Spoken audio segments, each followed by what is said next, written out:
오늘 마가복음 14장 3절에서 9절 가지고 사랑은 향기를 타고라는 제목을 함께 말씀 나눌 때 하나님부터 큰 은혜가 저와 여러분 가운데 임하기를 축복합니다. 네. 사진을 하나 보여드릴게요. 네.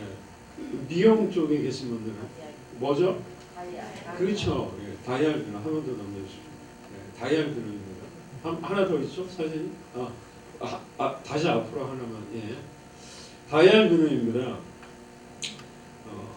다이알 비누 로고이고 두 번째는 이제 다이알 비누이죠. 사실 제가 어렸을 때 어디 가나 다이알 비누가 있었어요. 집에도 다이알 비누, 그렇죠. 그래서 다이알 비누 냄새를 나이가 많이 먹었지만 다이알 비누 냄새를 맡을 때마다 떠오르는 풍경이 하나 있습니다. 아버지하고 함께 갔던 이발소예요.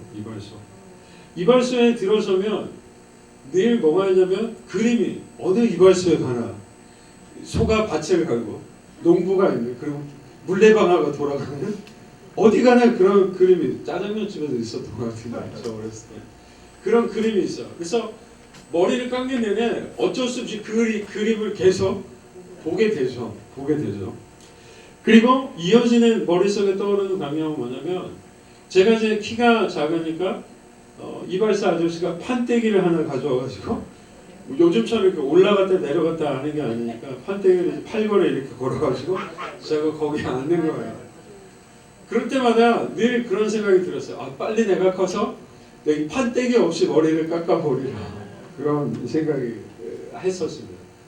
그리고 나서 이제 아저씨가 머리를 쓱싹쓱싹 깎고 나면 어디로 갑니까? 물가로 가죠. 요즘은 샴푸지만, 그렇죠? 늘 이게 들통에 뜨거운 물이 이렇게 있잖아요. 그래가지고 뭐라 그럴까요? 물 주는 것 같은 그거에다가 찬물하고 더운 물하고 이렇게 섞어가지고 붓고, 무슨 비누로? 다이알 비누로 해서 벅벅벅벅 머리를 감겨주셨어요. 근데 지금 생각하면 정말 머리를 부드럽게 잘 감기셨던 것 같아요. 그래서 이 아저씨는 정말 세상에서 머리를 가장 잘 감기는 아저씨다라는 그런 생각을 했던 적이 있습니다. 무려 45년이라는 시간이 지났음에도 불구하고 여전히 다이알 비누의 냄새를 맡으면 그때 그 모습들이 떠오르는 거예요. 어쩌면 우리는 과거의 풍경들을 기억하기에 앞서 과거의 향기들을 기억하는지도 모릅니다. 과거의 장소, 과거의 사람, 과거의 사건들을 기억 속의 향기로 그렇게 보관하는 거죠. 때문에 오랜 세월이 지난 후에도 그 향기를 맡게 되면 문득 그 시절의 그 풍경들이 눈앞에 그렇게 그려지는 거예요. 봄날 아카시아의 향기를 맡으면 첫사랑이 생각나시죠. 그렇죠. 그녀와 또 그와 약속했던 구수한 된장찌개 냄새를 맡으면 어머니의 그 구수한 사랑, 이것이 떠오르며 오래된 책냄새에서 치열했던 젊은 날을 기억해내고 비릿한 전 냄새 속에서 아이들의 어린 시절을 기억하고 또 우리의 푸르렀던 그런 젊은 날을 우리는 기억하곤 하죠. 이 땅에서 하나님의 사랑을 본격적으로 행하셨던 주님은 3년 만이라는 시간 동안 굉장히 많은 사람들을 만나셔서 그들의 아픔을 보듬어 주시고 그들의 상처를 싸매 주시고 그들의 질병을 고쳐 주셨습니다. 그런데 그렇게 많은 예수님을 만났던 사람들 가운데 예수님에게 향기로 기억되는 한 여인이 있습니다. 오늘은 그 여인의 이야기를 좀 여러분하고 나누려고 합니다. 예수님이 십자가에서 돌아가시기 이틀 전에 베단이라는 곳에서 시몬의 집에서 식사를 하게 되었어요. 문둥병을 앓았던 시몬의 집은 마을의 끝자락에 자리하고 있었습니다. 예수님이 마을에 오셨다는 소식을 듣고 굉장히 많은 사람들이 하나둘 시몬의 집으로 모여들기 시작하죠. 음식이 준비되고 또 양고기가 그렇게 구워집니다. 예수님과 제자들 또 그곳에 있는 사람들이 이제 음식을 먹으면서 굉장히 유쾌하게 이야기를 나누고 있었을 때 맛있는 음식과 유쾌한 사람들, 만찬이 절정을 향해 가고 있을 때 한 여인이 등장합니다. 이 여인의 등장은 재미있게 이어지던, 영화가 중간에 딱 끊어지면 여러분들 어렸을 때 저도 그렇지만 극장에 갔는데 그때는 그럴 때가 많았어요. 필름이 끊어져가지고, 그렇죠? 그런 것처럼 갑자기 등장한 여인의 모습을 통해서 모든 사람들의 대화가 중단이 되고 말았습니다. 음식을 들던 손들이 일순간 정지하고 잔을 들던 손들도 일제히 정지합니다. 방 안 가득 떠들던 말소리들도 어느덧 허공 속으로 사라지고 말았습니다. 방 안에 있던 모든 사람들이 그 정지 화면처럼 굳어져 버린 그 순간에 오직 여인만이 예수님에게 미끄러지듯 조용히 다가갑니다. 여인은 품 안에 고이 품어왔던 옥합을 있는 그대로 깨뜨려서 어디에? 예수님의 머리에 붓기 시작하죠. 그녀가 정말 오랫동안 한 방울 한 방울 정성스럽게 모아두었던 그 향유를 아낌없이 예수님에게 붓고 있는 것이죠. 음식 냄새, 사람 냄새로 가득했던 그 방이 이제는 무슨 냄새로? 향유 냄새로 가득합니다. 여인의 갑작스러운 등장 앞에 예수님과 식사를 하던 사람들은 굉장히 놀랐을 겁니다. 그러나 실제로 그 방 안에 있던 사람들을 더욱 놀라게 했던 것은 무엇이냐? 여인이 예수님에게 부었던 향유 때문이었어요.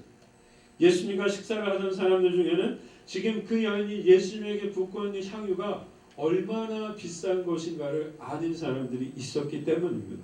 그들의 눈에 그녀의 행동은 뭔가 잘못된 커다란 낭비처럼 보였습니다. 때문에 그들은 그녀를 책망하면서 이렇게 말합니다. 이 마가복음 헬라의 원어로 보면 이 사람들이 어떻게 화를 냈냐면 화가 나면 어떻게 돼? 코가 벌름벌름 하잖아요. 그 코가 벌름벌름하면서 화를 내면서 그녀에게 말합니다. 아니 그 비싼 향유를 이렇게 허비해도 됩니까? 300데나리온에 팔아서 가난한 사람들에게 도와주는 게 훨씬 낫지 않습니까? 300데나리온이라는 그 돈은 한 사람이 1년 동안 일해야 벌 수 있는 굉장히 큰 돈이었고 무려 7,500명의 사람들에게 한 끼 식사를 제공할 수 있는 굉장히 큰 금액이었습니다. 지금 그녀는 비싼 향유, 그렇게 300데나리온이라 하는 그 비싼 향유를 어떻게 하고 있어요? 예수님에게 붓고 있어요. 얼마나 경솔한 행동이고 얼마나 쓸데없는 행동처럼 보입니까? 그렇기 때문에 많은 사람들의 책망과 질타 앞에서 여인은 눈도 들지 못했을 거예요. 향유를 품에 안고 그 방에 들어왔을 때 그 용기는 온데간데 없이 사라지고 이제는 이 방에 있어야 되는지 아니면 방에서 나가야 되는지 굉장히 그렇게 주저하고 있었을 거예요. 근데 예수님이 조용히 일어나셔서 말씀합니다. 마가복음 14장 6절로 8절이네요. 예수님께서 쉬운 성경입니다. 예수님께서 말씀하셨습니다. 가만두어라. 어째서 여자를 괴롭히느냐. 그는 내게 좋은 일을 했다. 가난한 사람들은 항상 너희와 함께 있으므로 원하면 언제든지 좋은 일을 할 수 있다. 그러나 나는 항상 너희와 함께 있는 것이 아니다. 여자는 자기가 할 수 있는 일을 했다. 함께 읽습니다. 죽기 전에 내 장례를 위해 내 몸에 향유를 부어준 것이다. 예수님은 그곳에 있는 사람들을 향해서 그 여인을 괴롭게 하지 말라라고 당부합니다. 그녀는 예수님에게 좋은 일을 했기 때문이죠. 그렇다면 무엇이 그 여인이 예수님에게 한 좋은 일일까요? 바로 예수님에게 향유를 부어드림으로써 예수님의 십자가의 죽음, 십자가의 그 죽음 위의 장례를 준비한 것입니다. 예수님은 그곳에 있던 사람들이 무엇에 주목하고 있는지를 아셨어요. 그들이 주목한 건 뭡니까? 여기 지금 붓고 있는 향유가 얼마짜리인가? 그것으로 어떤 일을 할 수 있고 그것으로 누구를 도울 수 있고 그들은 그것으로 무엇을 할 수 있는가를 알고 있었습니다. 그들의 주장은 틀린 거예요? 바른 거예요? 바른 거죠 사실. 그러나 그들이 여인이 부은 향유에 관심을 갖는 동안 그들이 잊고 있었던 것은 무엇입니까?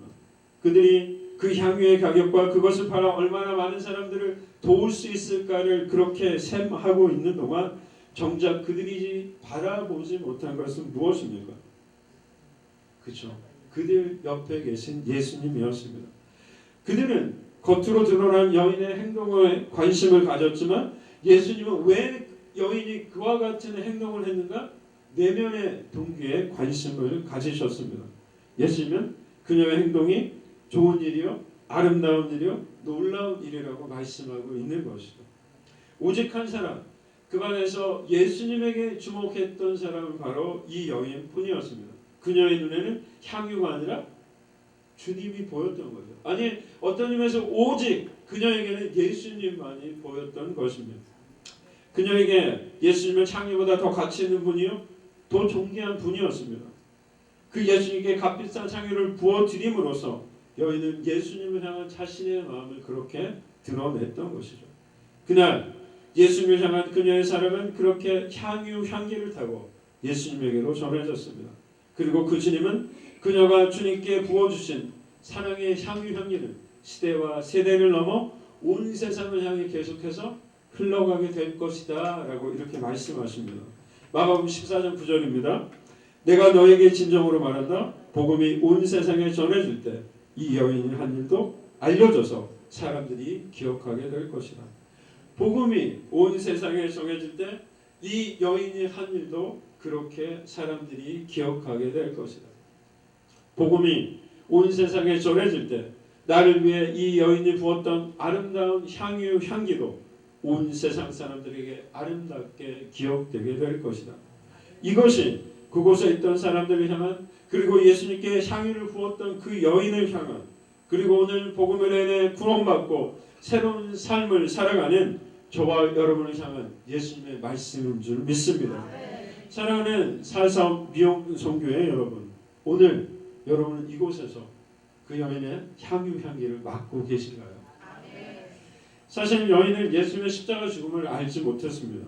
성경 어디에도 그녀가 예수님의 죽음에 대해서 들었기 때문에, 알았기 때문에 그와 같이 행동했다라고 기록하지 않고 있습니다. 그러나 분명한 것은 그녀가 자신이 가장 값지고 가장 소중한 향유를 누구에게? 예수님에게 부었다는 사실입니다. 모두 예수님께 드렸다는 사실이에요. 그렇게 그녀는 예수님의 장례를 준비하기 위해 예수님께 향유를 부은 것이 결코 아닙니다. 그녀가 향유를 부었던 것은 그것이 자신이 예수님에게 할 수 있는 최선의 일이었고 최고의 일이었기 때문입니다. 값비싼 향유를 예수님께 부어드림으로 그녀는 예수님을 향한 자신의 마음을 예수님께 드릴 수가 있었던 것입니다.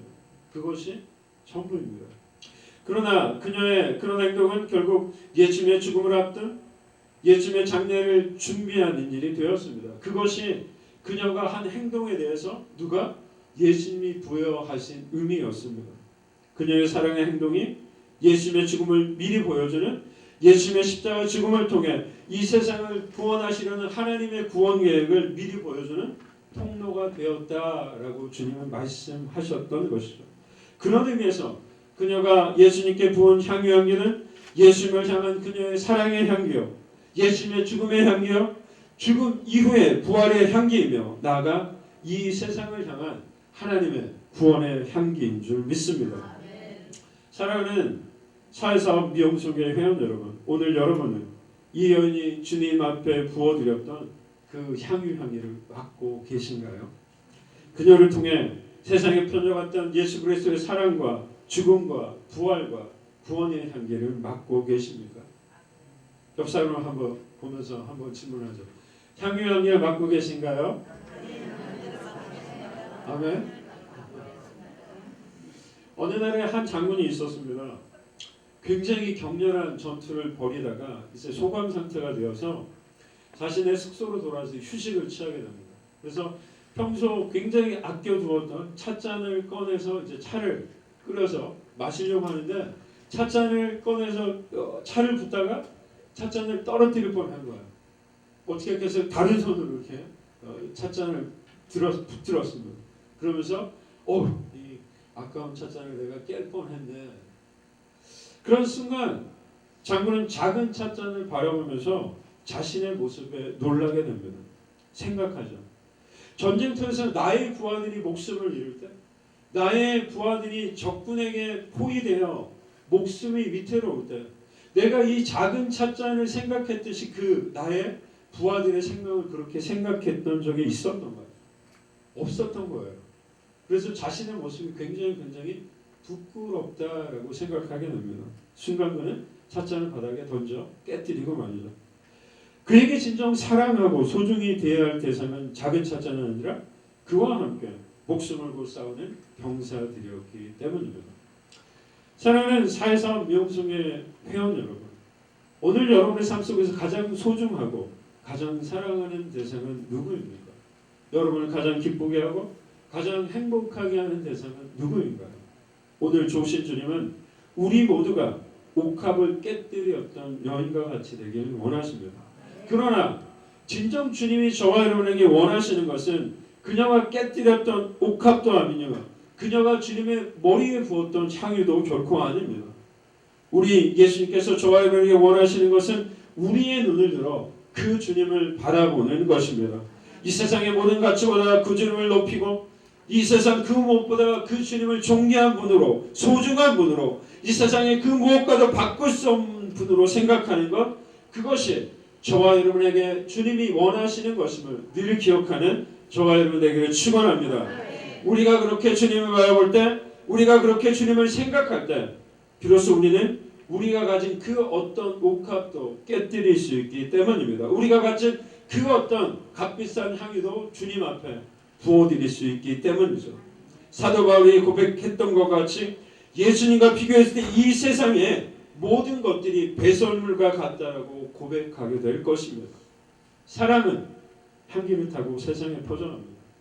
오직 예수님 한 분만을 바라보며 예수님 한 분만을 사랑했던 그 여인, 예수님 위해 자신의 소중한 옥합을 깼던 그 여인의 사랑은 그렇게 향기를 타고 오늘도 우리 삶 가운데 퍼져오고 있습니다. 2025년 새해가 시작됐습니다. 우리 아까 기도하셨던 분이 2025년 시작하고 우리의 계획들이 용두삼회가 되지는 않았나 그런 기도를 하셨는데 어떻습니까? 사랑하는 우리 사회사업 명성의 회원 여러분, 2025년 새해를 맞아 예수님 향한 저와 여러분의 사랑은 어떤 향기로 세상을 향해 퍼져가길 원하십니까? 어떤 모습으로 세상을 향해 그렇게 번져가길 원하십니까? 이곳 사회사업 명성교회의 모든 활동들은 어떤 향기로 세상에 퍼져가길 원하십니까? 예수 그리스도의 사랑과 희생과 섬김과 화합과 용서와 양보라는 아름다운 향기입니까? 아니면 아집과 독선과 편견과 분열의 불편한 향기인가요? 이 세상을 살아가는 동안 여러분은 무엇을 바라며 무엇에 가치를 두며 무엇을 소중히 여기며 살아가고 계십니까?